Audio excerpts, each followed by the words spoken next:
Hello and welcome to this Christmas week edition of Big Game Bound. I'm Chris Hagan.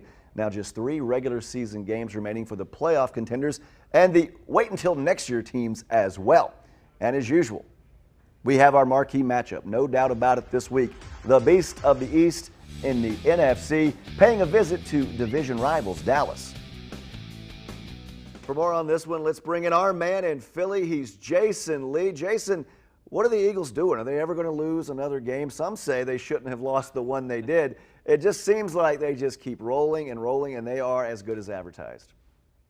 Well, here's the thing. You could say they should not have lost the game to the Commanders, but I say they should have lost the game to the Colts. So they still would have one. They still would have one loss. As far will they keep rolling? You know, with Jalen Hurts probably not in this game on Saturday. That certainly pushes the game in Dallas's favor, but people here in Philly aren't panicking. Gardner Minshew is a pretty good backup quarterback, and he still has all these weapons. That's the good thing about having a guy like that. You learn all over the league how important that backup quarterback is with some experience, much less starting experience for Minshew. Who can ever forget the Minshew mania? So if you don't roll out Hurts, you got a guy that can at least tote the water for a little bit because, let's be quite frank, really now the Eagles are just waiting for this playoffs to start. Yeah, well, the Eagles have to win one out of the remaining 3 games to clinch the NFC and clinch home field advantage. But, you know, talking about backup quarterbacks, we know that well here in Philly. Just go back, 5 years, the 2017 season, Carson Wentz goes down. Similar situation. A quarterback having an MVP season goes down, the backup steps in, and, oh, my God, Wentz, the season's done. But then Nick Foles comes in, and he's the savior, and he has – a few playoff games in the Super Bowl of his life. You know, a player's always going to say they want to play and they're good enough to play. I'm sure there are some checks and balances in place to make sure Hurts doesn't go out there before he's ready to or before he should. Oh, and no doubt about that. I mean, Nick Sirianni is kind of being secretive about it, as coaches do. You want the opposing team to have to plan for 2 different quarterbacks, but there's no shot he plays against Dallas. No shot at all. A lot of people here are saying we may not see him again until the playoffs. Now, I don't know if that's such a good idea because then you got the rust factor. You know, you got 3 games, and you would think conceivably you have a bye week after that for the Eagles. So he would have 4 weeks off. I don't know if that's such a good idea, but he's not going to be in the Dallas game. They may bring him back for the Saints game if he's medically cleared, because that game, even though it's the Saints, that's an important game because the Eagles have the Saints draft pick. So obviously the Eagles want to beat the Saints to make that draft pick better. Yeah, it's they're playing chess while others are playing checkers. Now, let's give some love to the other side of the ball. Full disclosure, my fantasy defense is the Philadelphia Eagles, and they have delivered time and time again. What's been so special about that unit this season? Gosh, I mean, where do you begin? Hassan Reddick has been amazing. Darius Slay, and you know, even when there are injuries, and actually on both sides of the ball, you can say this, when there are injuries, it's kind of the next man up mentality. I mean, they're having the defense has been amazing, and Jonathan Gannon, the defensive coordinator, last year and even the first maybe 3-4 games of this year, he was kind of getting berated here in Philly because we thought he wasn't being aggressive enough. But I'll tell you what, they're pretty aggressive when it comes to blitzing, when it comes to sacks. I mean, gosh, 6 sacks, I guess last weekend, 6 or 7 the week before that. So, yeah, the defense is really stepping up. And it's been great to see. This team has so many weapons. And you know, for opposing teams, you know, how do you game plan against them? Because they do so much so well. Special teams was a weakness at one point, but even special teams are starting to come around. And finally for you, Jason, when you think about the game, really, you said the Eagles need like pick up one more win to secure that bye and that #1 seed. Maybe not going full strength, no Jalen Hurts, but the guys that are out there, you want to beat your rival, you want to beat the Cowboys. So this might not mean a lot long term, but in the short term, you know there's guys in that locker room that want to take down the rival. Oh, they do. Absolutely. Any NFC East game, whether it's the Cowboys, the Giants, or the Commanders, I mean, amongst the fans, we all hate Dallas. I mean, back in the Buddy Ryan days, Buddy Ryan used to say, they could lose every game of the season, but if they beat Dallas twice, the fans will love them. And that's kind of been the mentality against the Dallas Cowboys. I kind of go into this, like, to me, this game has kind of lost its luster without Hurts. And the fact that the Cowboys lost at Jacksonville last weekend, this game isn't as important for the Eagles. And if the Eagles win this weekend and then have to face Dallas in the playoffs, it's hard to beat a team 3 times in one season. So, I'm dialed into it because I'm a fan, and of course I want the Eagles to win. But if they don't win this game, I'm not going to be terribly upset, to be honest with you. Yeah, there are bigger fish to fry or cheesecake steaks to fry down the road. Hey, Jason, thanks for your time. Enjoyed the discussion. I'm sure we will see you down the road. I hope so. My pleasure. Thanks for having me on. Some playoff implications in the first game of the week as well. The 6-8 Jaguars, fresh off a comeback win over the Cowboys on the road. They'll be taking on the 7-7 Jets. The winner will be a lot better off in the postseason picture. With Christmas on Sunday this year, 11 games will be played on Saturday, 8 in the 1 o'clock window, including the Bills and Bears and what may be a sub-zero Soldier Field in Chicago. The Saints visiting a Browns team that has won 3 of its last 4. Could the Texans finally get win number 2 on the season? They'll face a struggling Titan squad in Nashville. In Kansas City, the Seahawks will try to upset the Chiefs, a team still in the hunt for the top seed in the AFC. Playoff positioning on the line in Minneapolis as the Giants take on the Vikings. Minnesota, fresh off a record-breaking rally from 33 points down against the Colts last week. The 7-7 Lions thinking playoffs despite a 1-6 start to the season. They'll visit a Panther team still in the mix in the lowly NFC South. The Falcons also with a chance in that sub-500 division. They'll be in Baltimore against the Ravens. Baltimore now a game behind the Bengals in the AFC North. Cincy takes its 6-game win streak into Foxborough, Mass on Saturday at 1. Here's our Taylor Begley on the Patriots beat. The Patriots are down, but not officially out of the playoff picture after a heartbreaking loss in Las Vegas on Sunday. And head coach Bill Belichick says the message is the same as it always has been. 1 day at a time, 1 game at a time. Every game is a big game, right?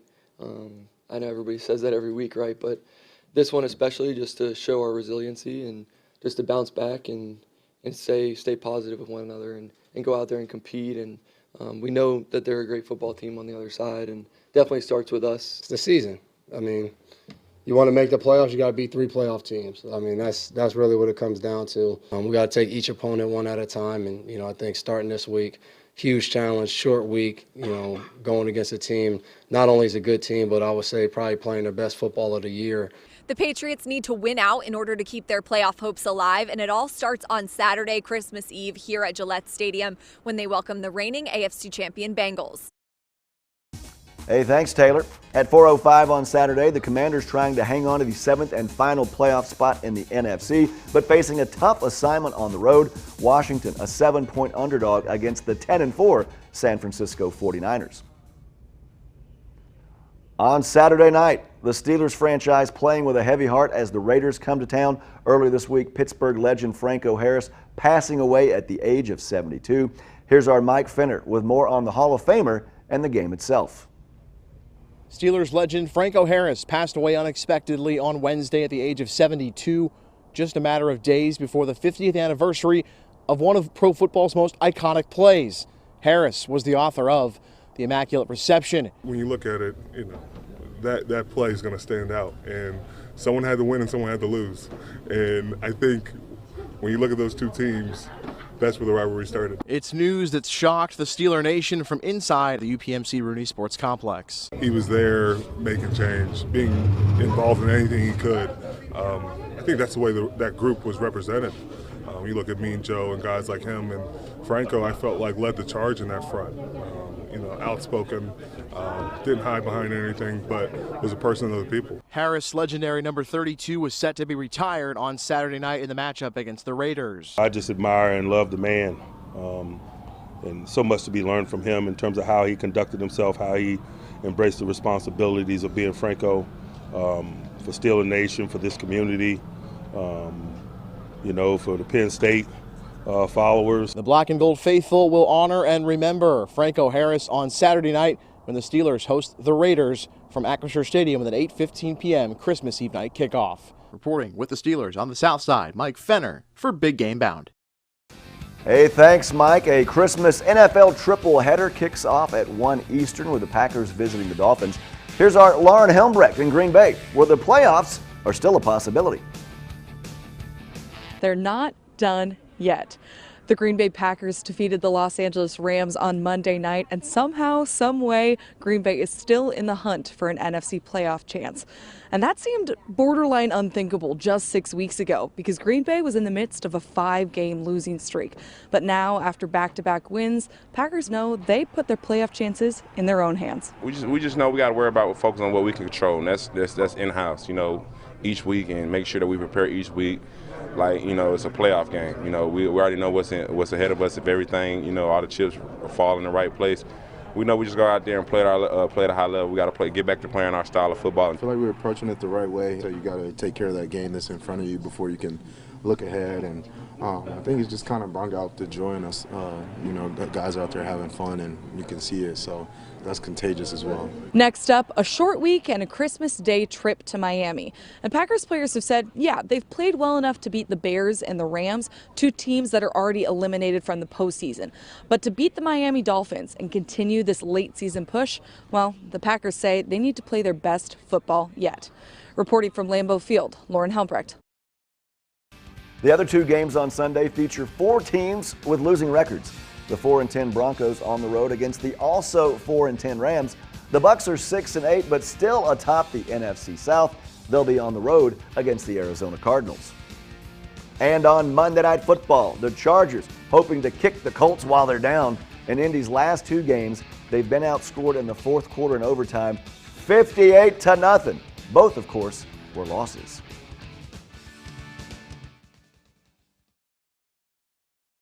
And speaking of losses, let's bring in my guy, Jarrett Payton, the son of Sweetness in Chi-Town. A rare occurrence last week, a 1-2 mark in Payton's picks. JP, it's never easy, is it? No, Chris, it's never easy. But you know what, man? Sometimes even the best have to take an L once in a while. But guess what? I'm coming back this week super strong, and I feel good about my selection. So let's go. You know what? I believe you, because you're still an amazing 31-13-1, 18 games over 500. Let's get it rolling. Can you believe this deep in the season and we're talking about the Jaguars at the Jets?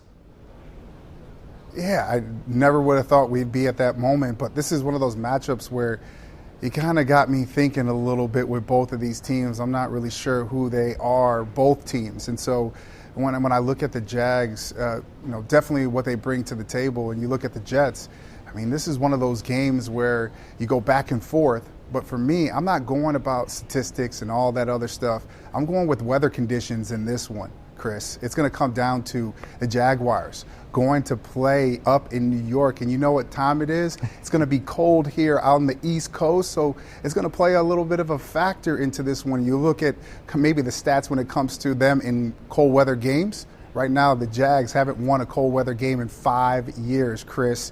They are 0-10 when the forecast starting of the game is at 50 degrees. And I looked at the forecast. It's going to be about 48. And I'm also going to go with the defense that's a little bit better. And to me, locked down, that's the Jets defense. So I'm going to go with the Jets getting the dub over the Jags. How about JP doing some research and picking Mother Nature to win that one? All right, how about this one? Some injuries in play, but Eagles at Cowboys, hated division rivals. Yeah, we thought this was going to be one of those marquee matchups over the holidays, and I think it's going to change a little bit. I got a chance to see Philly here in Chicago last week, Jalen Hurts and company, offense, defense, and special teams. We're talking about one of the most complete teams in the NFL, the reason why they are kind of my front runner when it comes to winning the Super Bowl championship. But I think the factor is going to be with Jalen Hurts and that shoulder, and with everything that they have to play for and they're contending to go and try to win a championship, do they play him this week? I definitely believe that they don't. I think he sits this week, so Gardner Minshew's going to be able to play. And listen, I know he's a little bit mobile, but he does not run that offense like Jalen Hurts runs that offense. Even though you still have all those weapons on the offense for the Eagles, I think this is a week that we see the Cowboys bounce back with all the stuff going on in Big D and Jerry Jones speaking his stuff on the airwaves and through all the newspaper clippings. I think they find a way, Dak and company, offensively to get it done and defensively to be able to shut them down. I think the Cowboys get the win. Now this next matchup coming up on the 50th anniversary of the Immaculate Reception from Franco Harris. We unfortunately lost him this week, but it's still going to be a lot of emotion there in Pittsburgh as the Raiders visit the Steelers. Yeah, it really is, Chris. I mean, I had a close relationship with Franco Harris. Got a chance to be able to meet him and hang out with him, and every time I did, it ended up becoming like a 2-hour conversation. So I know that Steeler fans and everybody around the NFL is going to be thinking about him all week long. He is one of the GOATs. Now to the matchup. I mean, this is really tough to me because you look at what Pittsburgh is all about, right? They're trying to figure out who they are. They're still in contention to find a way to be able to get, that playoff spot, that wild card spot. And then you look at the Raiders as well. The Raiders, they'd have to win these next 3 games and hopefully have some help from other teams losing to be able to get in. So what are they playing for? To me, this matchup comes down to the passing game. If the Raiders can find a way to be able to get that passing game going against that Steelers defense that is giving up the 9th most yards in the league right now, a contest, and I think that's where it starts. They're going to be able to air it out. They're getting healthy as well on the offensive side of the ball, and I just think the Steelers just don't have enough to be able to get it done. So even though this one is going to hurt just a little bit, I'm going with the Raiders getting the dub in the final matchup. All right, let's see if JP can get back on track. Here's a recap of Peyton's picks. He likes the Jets and the weather to handle the Jaguars. He'll take the Cowboys over the Jalen Hurts-less Eagles. And with a heavy heart, the Steelers will be in action, but he still likes the Raiders to get that road win. Now, JP, before we see you next Wednesday, you'll have Christmas. I wish you the best Christmas with you and the family. And then on Monday, it'll be your birthday. You'll be, 30 years old come Monday? I will be 21, Chris, but listen, happy holidays to you and yours and everybody else that is watching Big Game Bound, and look forward to talking to you after my birthday. And hopefully next week we're celebrating with 3-0 over this weekend. All right, JP, you're the best. We will talk to you then. Okay, JP, now let's take a listen around the league as players and coaches speak into an open mic. That includes Dolphins head man and always insightful Mike McDaniel.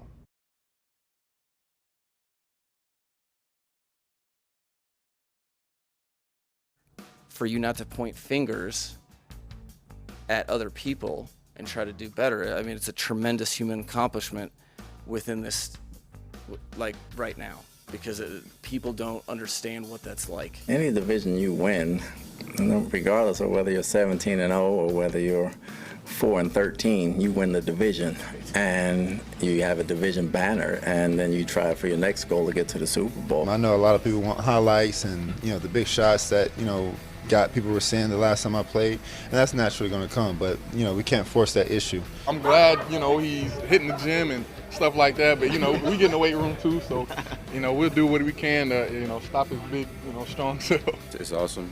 Obviously it won't have any bearing on the actual football game, but it's cool to be Pittsburgh's kind of like Green Bay in one of those historical places. A lot of history, a lot of great players have been through there. You get a penalty from one of your key guys on the first series, end up in 2nd and 22 or whatever. What's that say about kind of the message getting through and guys kind of not doing the things that you've been talking about for 3 weeks? Yeah, that's going to be a quick answer to an incredibly terrible, long question. Coach, my questions are terrible, but never too long. So I've got that going for me. Hey, for Jared Payton in Chicago and our Indianapolis-based Big Game Bound crew, hence the Colt Santa hat, I'm Chris Hagan. Have a very Merry Christmas. Thanks for watching, and we'll see you next time on Big Game Bound.